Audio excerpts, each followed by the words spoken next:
Continuamos con nuestra sesión número 24 de nuestra serie de disertaciones sobre el origen del cosmos y la vida. Qué maravilloso el Señor nos ha traído hasta esta sesión, la número 24. Ha requerido esfuerzo cada una de ellas. Buscamos videos, buscamos imágenes, fotos, ilustraciones que ayuden a transmitir la información que queremos compartir. Damos gracias a Dios por la oportunidad de hacerlo. Creemos que Dios realmente está involucrado en este proyecto y le damos gracias a Él porque nos ha favorecido hasta acá. Debe de ser. Vamos a orar y darle gracias al Señor y pedir que también Él bendiga la información que vamos a presentar en esta sesión.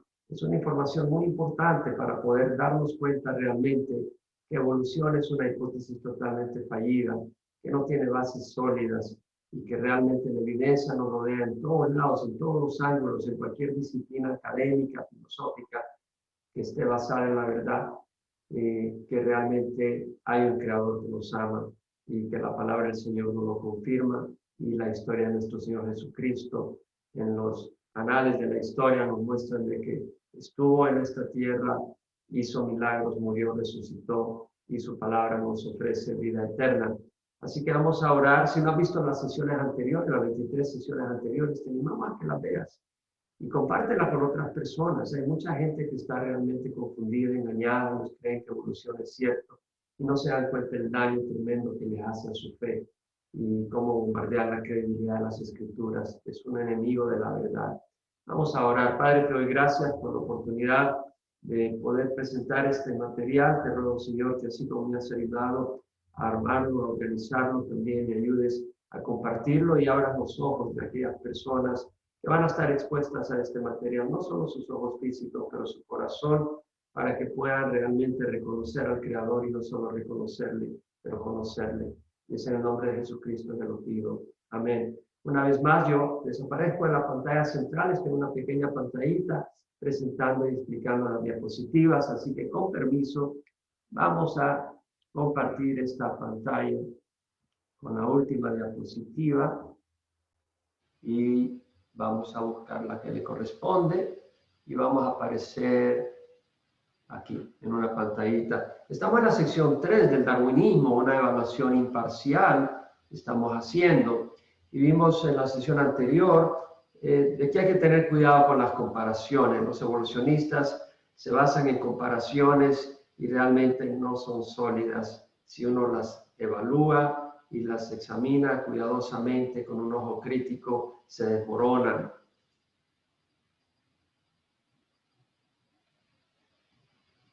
Y que hay algunas similitudes no significa que hayamos evolucionado de un ancestro común.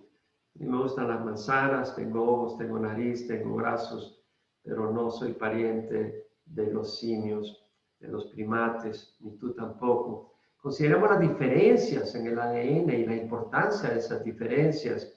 Los evolucionistas hablan de las similitudes, no igualdades. Pero, ¿qué de las diferencias? ¿Qué nos dicen las diferencias? En un artículo por Jeffrey Tompkins, doctorado en genética, menciona que no hace mucho los científicos pensaban que solo el 3 al 5% del genoma que contiene las regiones que codifican proteína era funcional. El resto se consideraba junk DNA o ADN basura. Yo recuerdo cuando trabajaba en una compañía médica diseñando catéteres cardiovasculares, conversando con un colega que estaba en el departamento de control de calidad Y en ese tiempo se decía que ese 3-5% de junk DNA era resultado del proceso evolutivo, era material que ya no sirve, que ha quedado ahí como basura, que se viene arrastrando. Yo le decía, amigo, Ramín, esto no es cierto, ¿cómo vas a creer de que el 95% no sirve? No se ha descubierto para qué sirve, esa es la razón. Y efectivamente se ha comprobado que esa es la situación. El ADN es una larga cadena de nucleótidos, bases, y hay algunas secciones que codifican proteína, ya hemos explicado esto en sesiones anteriores. Puedes referirte a sesiones anteriores donde explicamos el ADN, te recomiendo que lo hagas. Hay secciones que son las que determinan qué proteínas se van a formar, y las proteínas definen la estructura y la funcionalidad de las células. Distintas células tienen distintas proteínas. El ADN, que es una molécula muy larga, tiene secciones que codifican las proteínas de las distintas células para darles estructura y funcionalidad. Esta sección del ADN es de un 3 al 5% del ADN humano que codifica proteína. El resto no codifica proteína y los evolucionistas decían es basura, de nada sirve. Pero no es así. Ese resto que no codifica proteína, del 95 al 97%, los evolucionistas, como mencioné, lo consideraban basura, pero ¿es basura? No, no es basura. Jeffrey Tonkin menciona que uno de los principales problemas de los análisis comparativos que hacen los evolucionistas al comparar el ADN del humano y del chimpancé es que frecuentemente omiten algunas de las secuencias más críticas del ADN. Solo secuencias similares de ADN se seleccionan para el análisis, es decir, ellos creen que lo que no es similar es basura y lo que es similar es lo único que vale y lo comparan, es lo único que han hecho, y ese es un gran error. Grandes bloques de secuencia en algunas regiones tendrían 0% de similitud.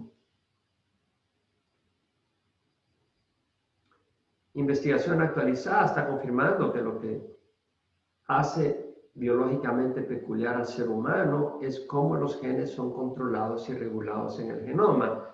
Tenemos unos 22.000 genes que codifican proteína para las células distintas, pero el resto controla y regula estos genes. Estudios recientes están confirmando que cerca del 93% del genoma es transcripcionalmente activo, es decir, el resto, del 3 al 5%, el resto del ADN es transcripcionalmente activo, es decir, se transfiere, se convierte en información transmitida en forma de ARN, o sea, vienen moléculas, se organizan a lo largo del ADN que no codifica proteína, pero se organizan moléculas de ARN que son activas y que tienen funciones específicas. Las estadísticas más recientes estiman ahora que el genoma del chimpancé tiene una diferencia casi del 20% en todo el genoma comparado con el humano. 20%. Como mencioné, el genoma humano contiene cerca de 22.000 genes. Un estudio reciente encontró que el genoma del chimpancé, se considerado en su totalidad, solo era 70% similar al humano. Este fue un estudio en el 2013. Han ido cambiando un poco estas cifras en la medida que se han hecho investigaciones adicionales. En otro artículo, habla Jeffrey Tonkin de la genética del desarrollo. Menciona que esta disciplina se enfoca en el estudio de los genes que controlan el desarrollo de un organismo después de la fertilización. Imagínate, cuando se concibe una criatura, un bebé en el vientre de la madre, esa célula, ese cigote, empieza a desarrollarse.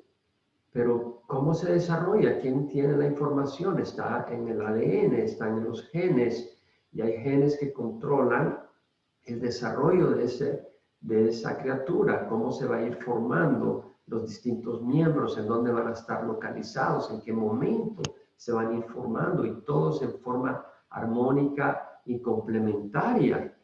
Es un trabajo increíble. En las muy tempranas etapas del desarrollo del embrión hay un limitado número de genes primarios que activan y controlan la función de muchos otros genes. O sea, hay 22.000 genes que codifican proteína, pero hay otros, por decir así, genes que lo que hacen es activar y controlar la función de los otros genes. Estos genes maestros son los que los evolucionistas típicamente creen que necesitarían ser ajustados para crear todo un nuevo organismo. En otras palabras, hay unos genes, hay unas secciones del ADN que controlan otros genes cuando se está formando el embrión, y los evolucionistas piensan que estos genes maestros, master genes, son los que se pueden ajustar un poco para crear nuevos organismos. Bueno, estudios de mutación nunca pudieron crear nuevos tipos de animales. Lo que hicieron fue que aparecieron criaturas con sus órganos o sus miembros fuera de lugar. Un brazo cerca de la espalda, por ejemplo, un ojo cerca de la pierna, por decirlo así, estoy ilustrándolo. Y en otros casos, más miembros del mismo tipo, por decir así, en vez de 5 dedos en una mano, 8. O sea, jamás produjo un nuevo animal.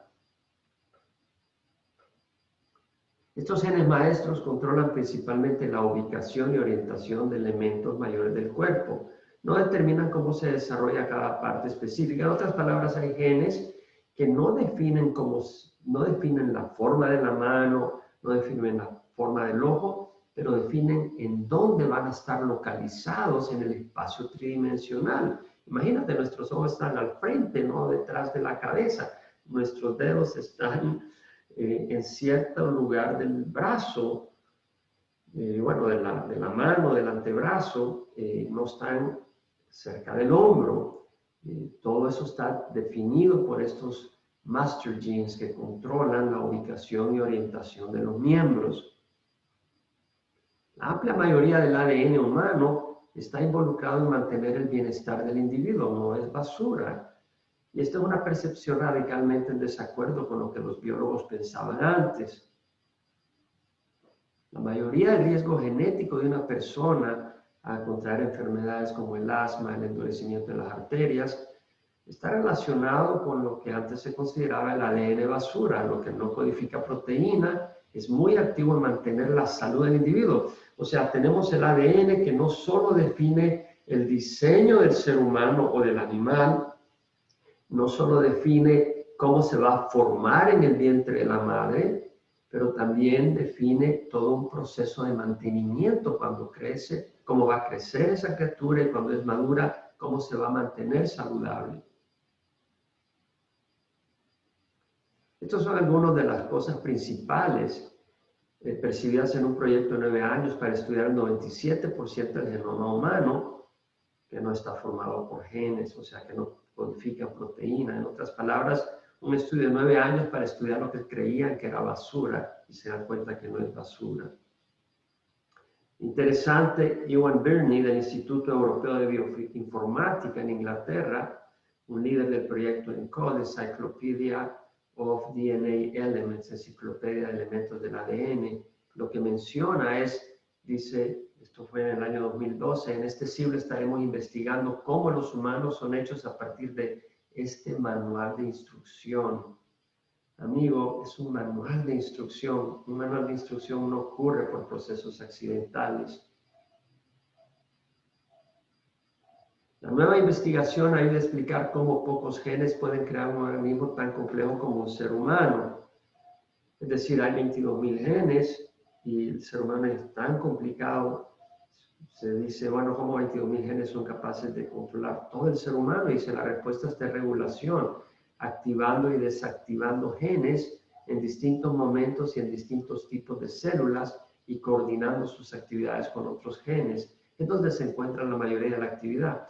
Amigo, ¿cómo van a saber por accidente que se planee en qué momento se activan qué genes y en qué células y cómo se van a coordinar? Todo eso toda esa terminología refleja a un creador de tremendo poder y sabiduría, no la naturaleza operando por accidente. Activando y modulando la función genética hace posible eventos inmensamente complicados, tal como el desarrollo de una célula cerebral o de una célula del hígado a partir del mismo material. O sea, tienes el mismo material y a partir de ese material se puede formar una célula del cerebro o una célula del hígado, y lo que hace la diferencia es ese ADN que no codifica proteína, pero que modifica y genera las proteínas específicas y las células determinadas que son necesarias para funciones específicas como la célula cerebral o la célula del hígado. No es simplemente a base de los genes que codifican proteína, pero incluyendo la interacción de la sección del ADN que se consideraba basura y que apenas estamos empezando a entender. Hay un número modesto de genes y un inmenso número de elementos que manejan cómo esos genes son usados. Un inmenso número de elementos que están en el ADN. En el desarrollo de un embrión se debe construir los distintos miembros y órganos en sus lugares correctos y con la orientación tridimensional correcta. Durante el crecimiento de un embrión, genes que dirigen el proceso de desarrollo son precisamente activados y desactivados. El momento preciso y control de esos switches genéticos, interruptores, es crítico en la construcción de un animal o de un ser humano para que esté propiamente proporcionado y saludable, precisamente activado y desactivado. Esa precisión es divina, es del Creador. Existe lo que se llama link RNA. Todo el ADN es importante. Link RNA, Long Intergenic Non-Coding RNA. Long, largo, intergenic, entre genes, non-coding, que no codifica, RNA, ARN, que no codifica. Está haciendo referencia a regiones humanas que son grandemente diferentes en la sección que no codifica proteína a las del chimpancé. Moléculas de ARN largas encontradas en el genoma fuera de las secciones definidas como genes y que por lo tanto no codifican proteínas, es el link RNA. Bueno, este artículo por Jeffrey Tompkins en el 2014 decía, si bien menos del 5% de la secuencia del ADN codifica proteína, investigadores han descubierto que el genoma está ampliamente transcrito, es decir, se copia ARN, lo mencioné hace unos minutos, se transmite, la información se transfiere, vienen moléculas que son de tipo de ARN y agarran esa información y sale el ARN mensajero y produce una diversidad de moléculas de ARN. Por lo tanto, las regiones transcritas localizadas fuera de las áreas que codifican proteína contienen largos genes no codificantes. No son genes en el sentido que codifiquen proteína, pero le llaman genes en este caso porque tienen una función, no son basura, y produce ARN funcionalmente importantes usados por la célula.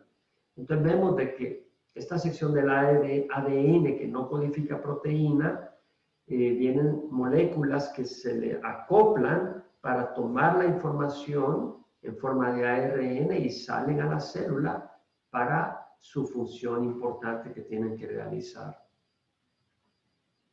Bueno, suficiente de ADN y ARN.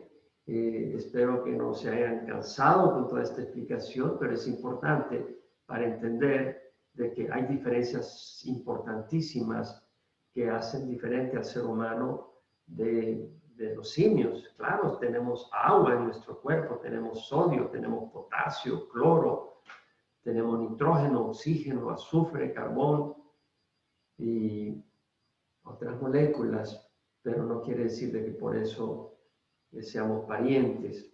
Ahora, veamos por ejemplo el origen de las aves. La evolución desconoce el origen de las aves. Archaeopteryx es el fósil que se usa como una transición por los evolucionistas supuestamente entre los reptiles y las aves. Bueno, amigo, no debería haber una transición, debería haber una serie de eslabones, no un simplemente elemento que produce el salto entre un reptil y la ave. Tendría que haber una gran cantidad de eslabones, pero ellos solo tienen uno y no es realmente un eslabón. El Archaeopteryx Afamado fósil no es ave a fin de todo, decía un artículo en Prensa Social en el 2011. El artículo mencionaba una de las criaturas fósiles considerada por muchos la ave de mayor antigüedad. Un nuevo análisis sugiere que no es para nada un ave. O sea, la mencionan como un ave. Bueno, si es ave, no es un eslabón.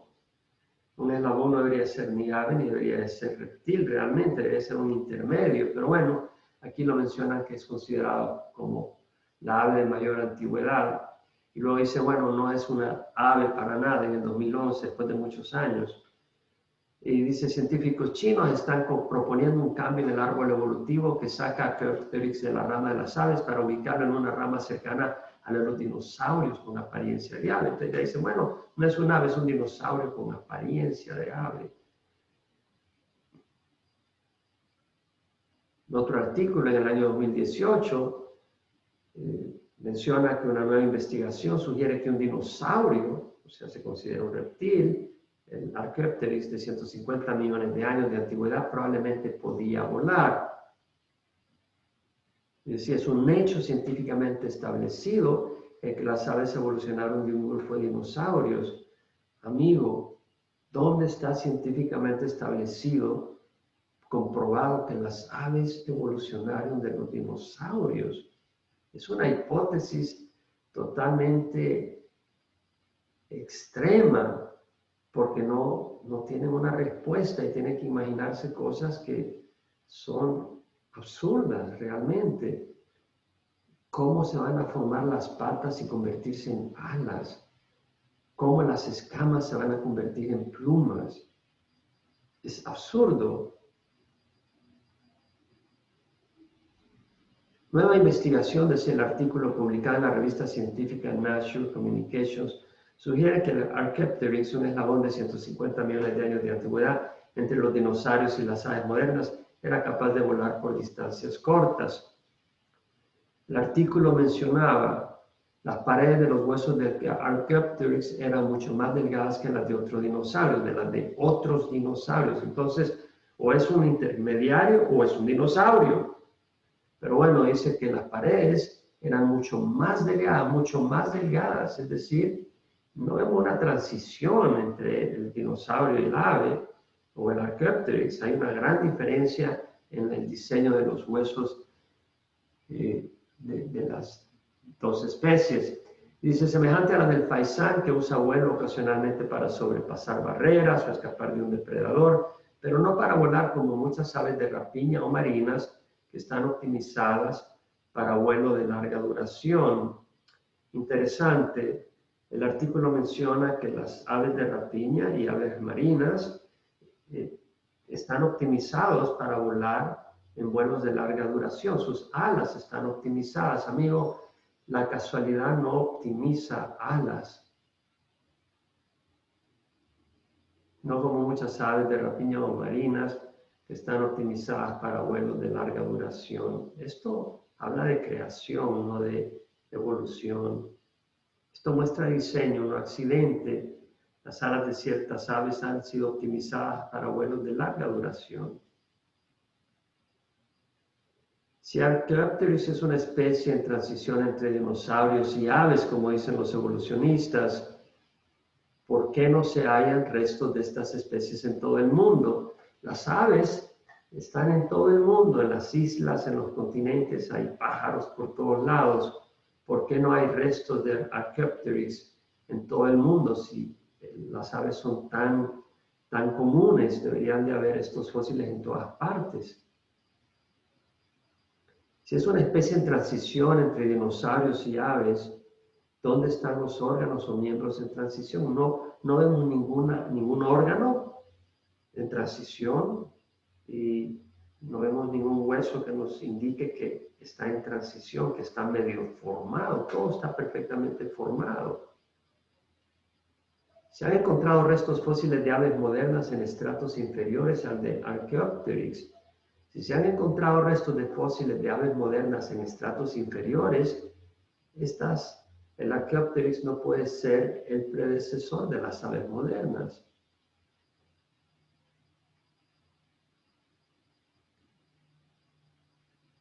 Estaba en el Museo de Historia Natural de Los Ángeles con esta foto de pterosauros.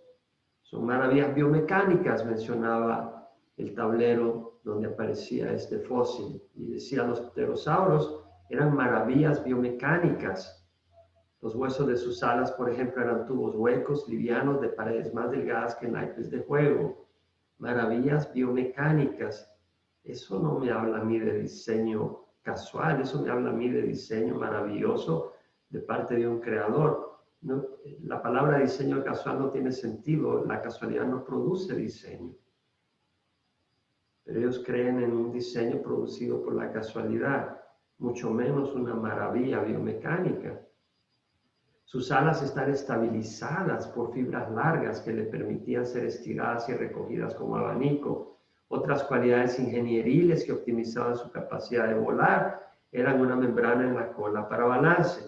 Estoy citando información en el tablero de este museo que tiene una perspectiva de evolución atea y sin embargo usa terminología que glorifica al Señor al decir cualidades ingenieriles que optimizaban su capacidad de volar. Cualidades ingenieriles no ocurren por accidente. Tenemos que entender la diferencia entre variación y evolución, entre adaptación y evolución. Hay variación, hay adaptación, pero eso no es sinónimo de evolución. Variación no equivale a evolución. El hombre ha cruzado unos animales con otros en la especie canina, produciendo un chihuahua, un San Bernardo, un pastor alemán, un bulldog. Eso no prueba que los animales puedan evolucionar. Tenemos una gran variedad de perros, pero la variación no es prueba de evolución.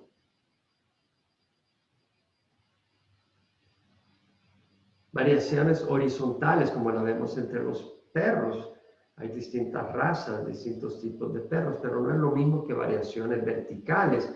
No es lo mismo ver un chihuahua, un San Bernardo, que pensar que un perro va a convertirse en un gato. Dios creó cada tipo con su respectiva piscina genética amplia, la cual se expresa en la gran diversidad que observamos. O sea, cada tipo tiene una gran diversidad, lo hemos mencionado en las sesiones anteriores. Y tenemos al lobo, el coyote, el perro, todos ellos pertenecen al mismo tipo, donde distintas variaciones genéticas produjeron las variedades que vemos ahora.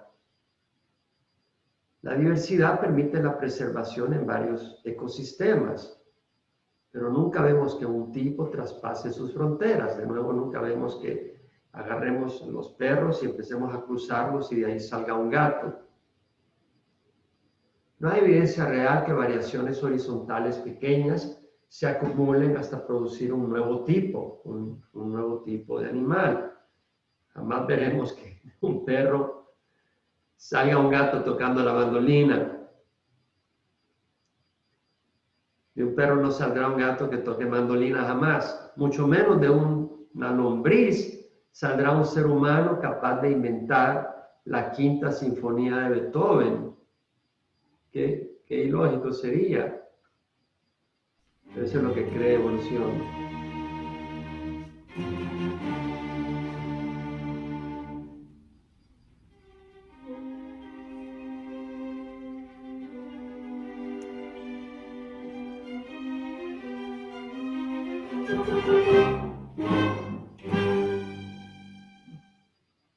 Es decir, de un perro no puede salir un gato que toque mandolina, literalmente hablando. Y pensamos que de una lombriz puede salir un ser humano con cerebro capaz de tocar la quinta sinfonía.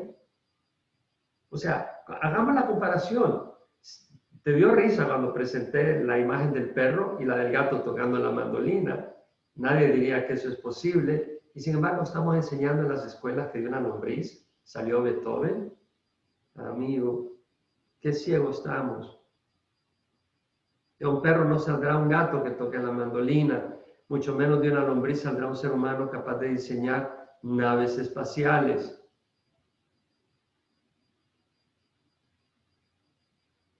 Existe variedad dentro de los tipos creados. Cada tipo empieza con una piscina genética grande, presente en los padres creados de apariencia típica. Cuando los descendientes de estos tipos creados se van aislando, cada tipo de apariencia típica tiende a separarse en una variedad de descendientes más especializados, adaptados a medios ambientes diferentes. En otras palabras, tenemos una piscina genética amplia y si por algún motivo un grupo se establece en cierta región y otro grupo se establece en otra región, estos grupos que descienden de los tipos originales, al ser separados en grupos por razones distintas, porque emigran aquí y otros emigran allá, ellos llevan una piscina genética reducida. Y además, en esos nuevos ambientes a donde migran esos grupos, no todos van a sobrevivir todas las expresiones. Algunas especies presentarán combinaciones genéticas que funcionarán en ese medio ambiente, otras combinaciones genéticas no funcionarán en ese medio ambiente, de manera que se van reduciendo la variedad y se van especializando y adaptando. En otras palabras, las especies que van apareciendo en esos medios ambientes son las combinaciones genéticas mejores adaptadas a esos medios ambientes. Y eso es lo que vemos, adaptación, no evolución.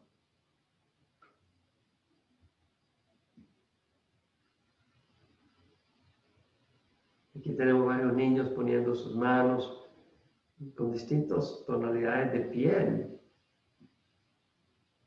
Hay diversidad, Dios creó al ser humano con diversidad. Cada uno es especial a los ojos de Dios, por diseño, no por evolución. El darwinismo ha sido base para el racismo. Lo usó Hitler para deshacerse de los judíos y lo ha usado el ser humano para oprimir a otras personas simplemente porque el tono de la piel y sus características físicas son distintas. La pigmentación de la piel es resultado de la combinación de genes existentes, no es resultado de evolución. De acuerdo a un estudio, una investigación encontró que 6 genes principales contribuyen al 30% de la variabilidad del color de la piel. Es decir, 30% de lo que hace que la piel tenga el tono que tiene se debe a 6 genes, a esos 6 genes que uno herede, dependiendo de cuáles genes herede del padre y de la madre. Y el 70% restante tiene que ver con numerosos genes adicionales que afectan ese 70%, en un 70% su contribución al tono final que va a tener y las características que va a tener la piel. En otro estudio sobre la pigmentación de la piel, mencionaba que 15 genes distintos contribuyen en gran manera al color de la piel. Vamos a hacer un análisis. Variación no equivale a evolución. Vamos a usar como ejemplo 4 genes, una base de 4 genes. Suponiendo que 4 genes, no 15, pero que 4 genes codifican el tono de piel, 2 que se reciben del padre y 2 de la madre. Se reciben los genes AB. El AB puede ser A mayúscula, A minúscula, B mayúscula, B minúscula. El padre tiene 4, AB, AB, y la madre tiene 4, AB, AB, mayúsculas y minúsculas. Acá tenemos los genes del padre, puede tener las combinaciones mayúsculas AB y AB minúscula, A minúscula, B mayúscula, A minúscula, B minúscula. O sea, tendrá 2 grupos de esos, o 2 grupos del mismo, y los genes de la madre ahí los tenemos representados. ¿Qué combinaciones pueden ocurrir en ese caso? Bueno, asumimos que los mayúsculas son los que predominan en la piel de color oscura y las minúsculas en la piel clara. Bueno, si el bebé recibe del padre los mayúsculas y de la madre los mayúsculas, pongámonos de que el padre solo tiene mayúsculas y la madre solo mayúsculas, o tiene combinación pero recibe solo las mayúsculas, ese bebé tendrá la piel oscura. Si recibe las minúsculas, ese bebé tendrá la piel clara, dependiendo de qué genes, qué combinación de genes tenga el padre y qué combinación tenga la madre y cuáles son los genes que termine heredando de ambos. Puede ser el bebé con Y el intermedio, dependiendo de nuevo de cuáles genes herede del padre o de la madre. Existe la posibilidad, si los genes del padre tienen mayúsculas y minúsculas, y lo mismo el de la madre, mayúsculas y minúsculas, podemos tener los dos extremos dentro de la misma familia. El bebé pudiera nacer con la combinación mayúscula o con la combinación minúscula. Y hay muchos ejemplos, no la mayoría por supuesto, son raros, pero suficientes que documentan esta realidad. De hecho, National Geographic tenía un artículo hace algún tiempo sobre una pareja, dos gemelos, que tenían la piel una oscura y la otra clara. Considera todo esto. Dios ha creado gran variedad en el mundo animal. Belleza de creación. Dios creó todo en perfecta plenitud, completa armonía y hermosura. Las mutaciones genéticas no generaron las distintas especies, las corrompen, las destruyen, las extinguen. Dios creó todo en perfecta plenitud. Los defectos y enfermedades congénitos son resultado de mutaciones generadas durante el periodo de gestación o heredadas. No son parte del diseño original con que Dios creó cada tipo. Dios también ha creado gran variedad entre el ser humano. Diversidad de tonos de piel, color de ojos, muchos otros rasgos anatómicos que caracterizan y distinguen físicamente a cada persona.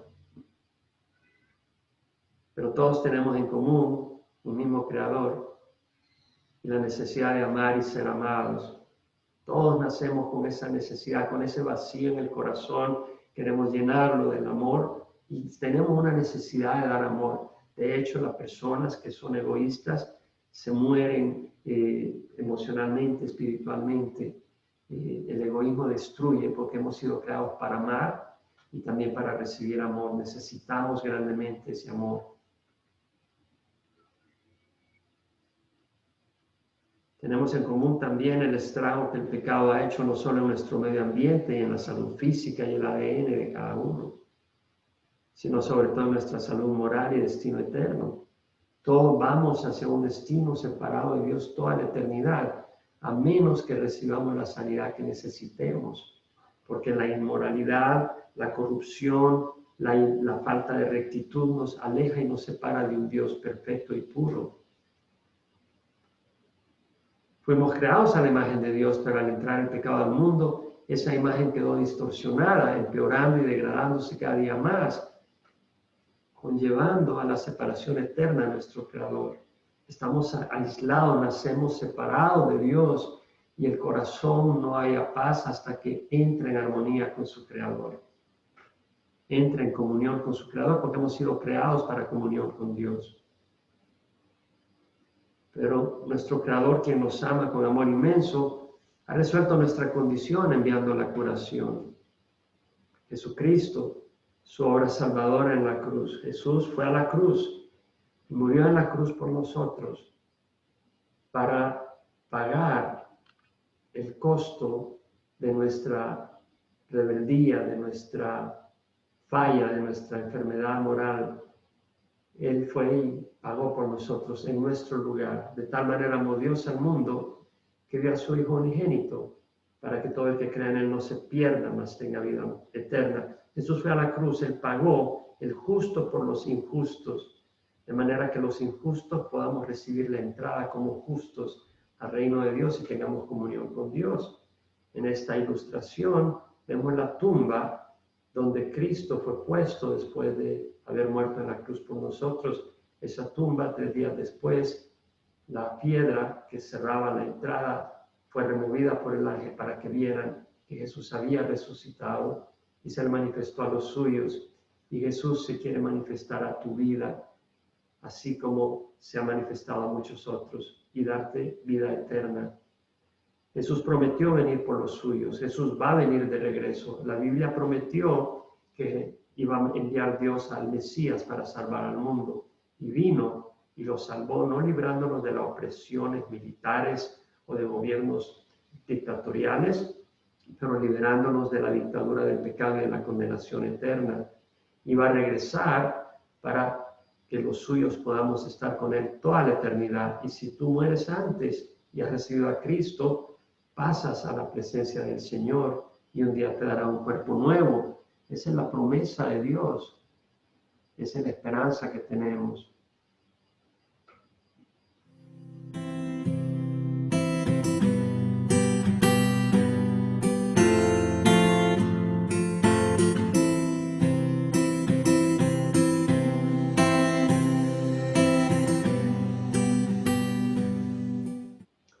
Mi amigo, no te quedes afuera. Yo te invito seriamente a que consideres a Jesús. La evidencia es real. Los suyos dieron sus vidas por Jesús. Ellos se acobardaron cuando Jesús fue a la cruz y huyeron y lo abandonaron. Pero cuando Jesús resucitó, ellos se llenaron de valentía, recibieron el Espíritu Santo y dieron sus vidas como testimonio que Jesús era real, que había resucitado y que Él es el camino al Padre y la vida eterna. Nadie daría su vida por una mentira sabiendo que es una mentira. Hay dos caminos: el camino a la presencia de Dios, donde hay gozo eterno, y el camino a la oscuridad eterna, donde hay miseria y sufrimiento eterno. Huye del sufrimiento eterno. Dios creó el lago de fuego y azufre para el diablo y los seguidores de él. Si tú no sigues a Jesús, estás siguiendo la oscuridad, estás siguiendo aquel que es el príncipe de la oscuridad, aquel que es Señor en la oscuridad, el Señor de muchos, y se llama Satanás, y no tendrías entrada a la presencia de Dios. Yo te invito, no hay camino intermedio, yo te invito a que abraces la verdad, que abraces a Jesús y lo recibas en tu corazón. Te invito a que ores conmigo. Padre, yo te ruego perdón por mis pecados, creo en Jesucristo, lo recibo como Señor y Salvador de mi vida. Creo que su sacrificio en la cruz paga por mis pecados. Creo que Él vive.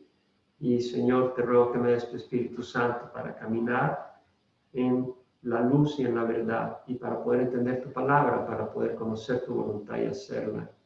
Lo pido en nombre de Jesús. Amén. Si has orado, te felicitamos. Dios entra a tu corazón y quiere guiarte. Lo hace a través de su palabra, por medio de su Espíritu. Te animamos a que te unas a alguna congregación cristiana que ama al Señor, que está basada en la doctrina sana, la palabra de Dios. No pongan la fe en los hombres, ponla en Cristo y su palabra. Y bueno, quiero compartir contigo una última transparencia, diría diapositiva.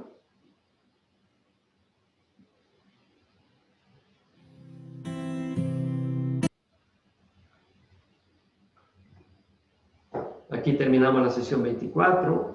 No te pierdas la 25, con la vida de Dios tendremos también la 25, pero te queremos animar a que veas nuestra página web, elvela.com, donde tenemos bastante material de edificación que puedes bajar gratis, tanto de creación como estudios bíblicos. Y en Amazon tenemos algunos libros. Así que te animamos a que conozcas nuestros recursos. Y bien, vamos a continuar en la sesión número 25 prontamente con la ayuda de Dios. Y mientras tanto, te deseamos todas las bendiciones de Dios. Que el Señor te guarde, que el Señor te guíe. Gracias por acompañarnos. Hasta la próxima.